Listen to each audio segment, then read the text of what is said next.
Good morning. It's now less than 200 days until Britain leaves the European Union, and the prospect of no deal still looms large. This morning, a former junior Brexit minister warned of a catastrophic split in the Conservative Party if Theresa May pushes ahead with her Chequers plan for Britain's future relationship with the EU. Steve Baker, who resigned as Brexit minister back in July over the Chequers proposal, also claims that 80 Tory MPs are willing to vote against it. He's been speaking to our deputy political editor, Beth Rigby.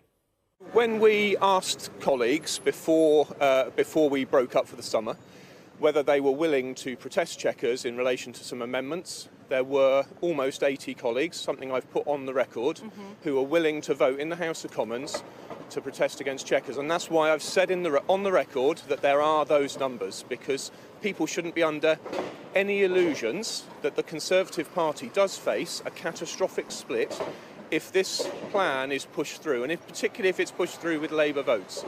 About the only thing the Conservative Party has come together on around Chequers is that it is unacceptable, unviable and won't go through. And just in terms of Chequers, you want her to chuck Chequers. If she doesn't, and the signs are that she won't, are you willing to chuck Theresa May as your Prime Minister? So we all want to come together and change the policy and support Theresa May as Prime Minister, driving forward to an advanced free trade agreement. And it's essential that that is done, because the alternative really is a tremendous amount of political crisis and rupture, and we're trying to avoid that. Ms Baker, if she won't back down, should Boris Johnson potentially become the leader of the Conservative Party in your view? So I'm not here today to either threaten the Prime Minister or make any suggestion about who should replace her. What we want to do is change the policy, not the person.